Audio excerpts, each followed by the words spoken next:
red. Let's hop into the land of dawn. There's only one phrase to sum it all up. Boom, bang, bada bing. Are y'all ready for Game 5? I'm so ready for Game 5 here, and immediately we have to identify how these lanes are going to go. Thamus is going to get punished here on that top side by Shark instantaneously as Matilda controlling that river pressure. I want to say the Thams is more inclined to win against the Esmeralda in a 1v1 setup. That's why BTK put Shark in there just to poke out this Esmeralda, this Thams for a little bit. Maybe that will give a little bit of a head start for BTK. Absolutely. Now, again, it is going to be really, really good for the side of Blacklist here in the early stages with Wise just basically getting that little wander, right? Both of the junglers need to scale, and this is what BTK needs to do with the comp. An initial lead, I suppose, with that Isum Shin. You need to get that guy rolling, man. Once he gets those items, he is going to be a nuisance. But if he scales as well as the Aldous, honestly, my favorite Aldous. Yeah.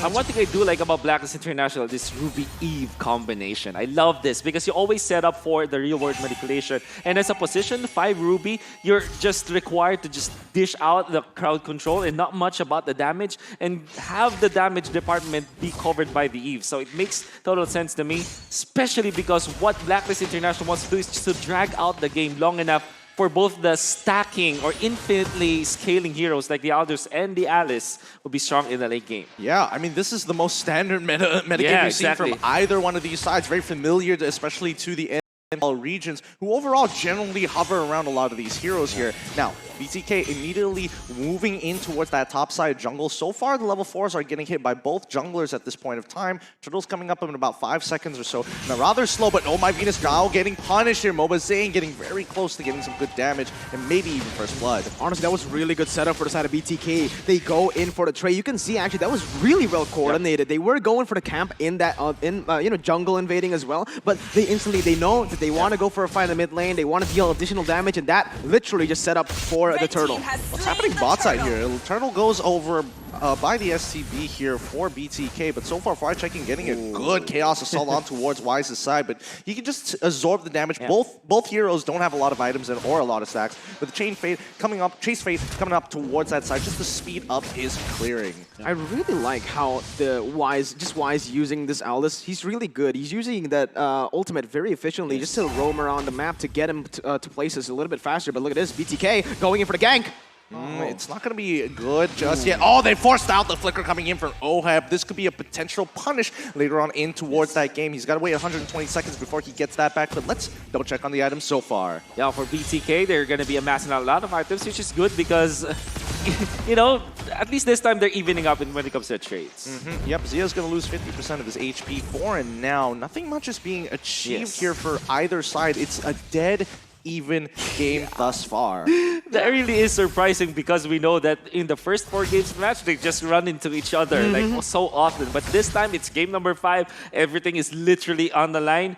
The winner will advance to the upper bracket, and the loser will be put in that lower bracket where there's so many strong teams that can eliminate you. So everything hangs in the balance in this last game. Honestly, this is the calm before the storm, right? You know something's bound to happen, and that is going to be most probably the second turtle of the game, Most of the time here, after the first turtle, none of the teams want to go for any crazy engages, but wait a minute, I might just made a mistake, Venus! He's on some trouble here. He's taking way too much damage here, and Shark immediately able to punish first blood by Razor going over to BTK. Really nicely done. That was beautiful again. Beautiful. And then Zia even held on to the real world manipulation. Oh, sorry, in the meta, there's because he knows that they want to control this turtle area after the fight. So BTK really managing their resources well. Look, BTK, they're looking so warmed up right now. They're working like a well-oiled machine. You can definitely see that they're, stuttering here and there during the earlier stages of the game against Blacklist International, but I feel like they've really found their own momentum and really oiled up the gears. Absolutely, man. The thing is, for the side of BTK, they're just really good at these prolonged fights, and that's exactly what they want to keep on doing. Just look for these crazy skirmishes all across the board, and this is most probably what they're baiting in to do right here. Yep, Wise, he's going to have to get on out of there. I don't think he has enough sex for the real world manipulation. Yes, there they have it. Fried Chicken finds it again. Solo killing Oheb, and now the bottom side is getting initially pushed out as BTK wants to press the advantage here. Nicely done by Fried Chicken. Like I said, it's all a setup for a fight. They only started the turtle to look for a fight in Blacklist International. They went a little bit too greedy. They didn't have a good position there. They didn't even know whether the bottom side was winning, was pushing, and they still forced it away. These are mistakes that are uncanny. It's very uncanny. I mean, Oheb, he has played this matchup many times before in many other players and matchups in the Philippines, but for some reason, Fried Chicken finds the opening kill against Oheb. That's a solo kill, in fact.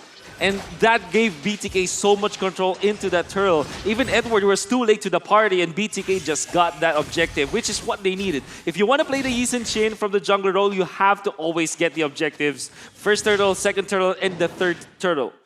Here comes BTK as they rotate from the top side down towards Oheb, and they know for a fact that turret is so low. And there we go. MobaZane just gonna tank a couple of shots just to break down the turret here on bottom side and open the map up a little bit more. That's the play you do when you have the turtle buff. Take advantage of the shield. That shield cools down, okay? So you have to make the most of it.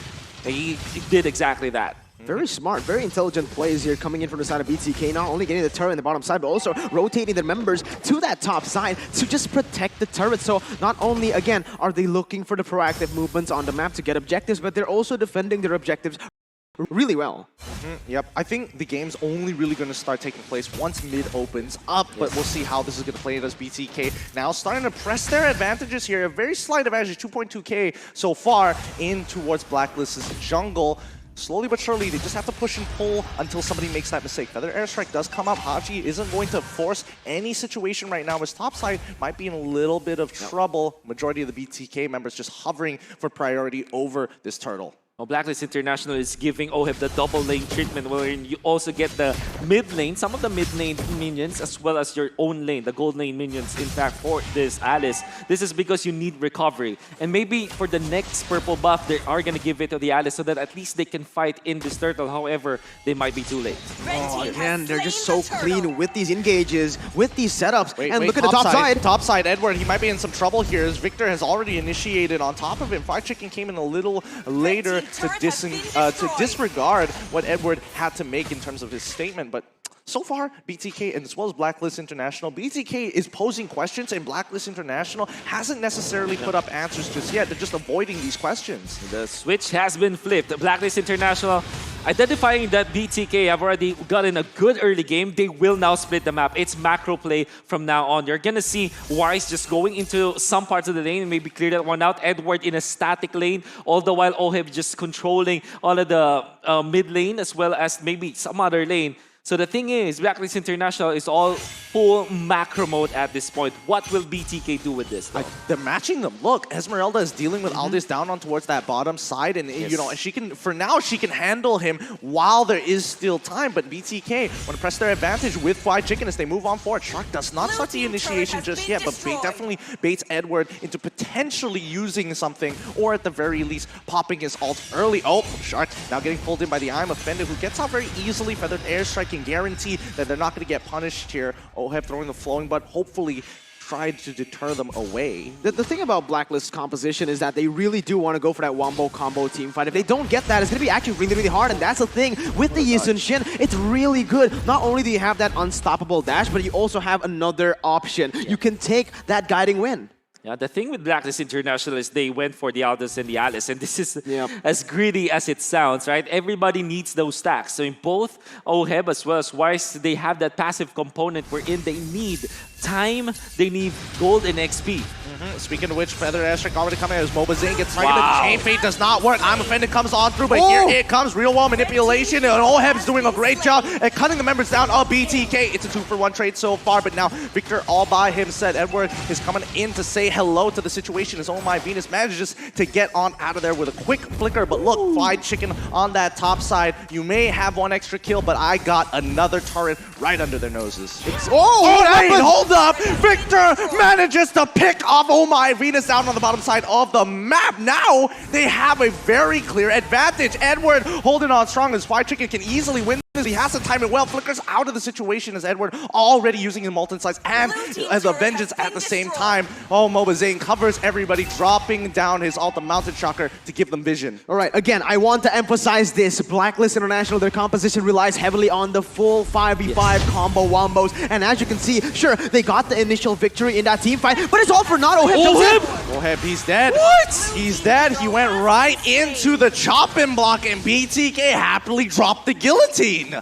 Oh my god. Very, very unlikely jump coming out from Oheb. What was he hoping to achieve there? I mean, doesn't have the best way to steal the Lord. And in fact, the Lord just, you know, the announcer just announced that the Lord has been taken. And maybe we get to see that in the replay. All due fairness, Blacklist International, they're really off of what Mirko was trying to say, the wombo combos. You can see Haji, the Kevin Durant, the KDA machine setting up for display with the Ruby as well as the Eve combo that we have always been talking about. But off-cam kills is what we saw. I mean, what we didn't see. I mean, the kill onto the Eve. But let's see this momentum here coming out for BTK. You can see they're getting hungrier. They're getting thirstier. You know what they want. The Lord has already been achieved. Here comes the falling Star Moon on towards Y's side. They've taken all the tier 2 turrets, and with the next wave, mid tier 2 shall fall, and Blacklist International forced back a 6K goal lead for BTK. Is this huge or what? As Haji goes into the middle of the fight, Victor is able to hold on strong. Feathered airstrike, more than enough damage. Falling Star Moon to secure the kill. He trades his life, but he doesn't care about it anymore, as they will open up the inhibitors here. BTK open up the top side already. Blacklist International running out of time. Oh, crazy as it sounds, BTK just off of their confidence in that play. I mean, Victor, he knows that the rest of his team can just take a better trade. For example, yes, they did die on their Expedite in exchange for a Ruby, but they were able to get a kill, a turret down up top. So this is BTK getting an inhibitor 11 minutes into this game. These are the things that Blacklist does to other teams, and BTK, they're doing it to them. What is going on, man? M3 has literally been just flipped over its head, and we are seeing that BTK again. I want to emphasize this one more time. No coach, no analyst, no problem. In every world championship, there's always the underdog that we'd love to see thrive. BTK might be it. Yep, BTK just might be it. Edward going into the middle fight, absorbing that damage. Chain Fate on towards Mobazane. He manages to get out of the real one. Manipulation does not clip it right at the end. What? They find it. That's Victor! Fight Chicken has done it. Victor is now in the backline as they find a huge opportunity to break for it. They flicker on for it. They find another kill. That's 2. They can get the third. Mobazane! They have done it. They have gotten that triple kill. No wave to punish as BTK moves towards that top side. They're gonna proxy the waves. They just need Shark to destroy Oheb here. Well done. They have done it. The biggest upset here so far. BTK have beaten Blacklist International. GG. Well played. North America has come. What the heck happened there, man? Your all-nighter has just been... Oh my, I'm just speechless right now. BTK, baby! Everyone in this team, they came over. The first time they met was in the airport, and they've managed to get the victory against the tournament favorites. That is huge. Oh my goodness, and Victor! As well as Mobazane, they're so happy with this. The odds are way against them. The 2% that went and voted for BTK from the Philippines are so happy with this. The majority of the regions, if you look at the other countries, they didn't vote as much for BTK, but BTK defied all odds. No coaches, no managers. I'm sorry if I repeat Mirko, but that is a massive, massive victory for BTK. I don't know. The size of relief of the BTK members well deserved as they move on towards the next stage here in the upper brackets, and they hold strong throughout. So happy for this team in North America. Will rejoice and recognize that these are their representatives. They're not even in the top 10 power rankings of M3 before this tournament now. What do we rank them as? Do we rank them as #1 in the world at this point? It's tough to say, but Leo and LaFell, please break down this amazing victory coming in for the Bloodthirsty Kings. Thank you so much, Gideon. We're about to break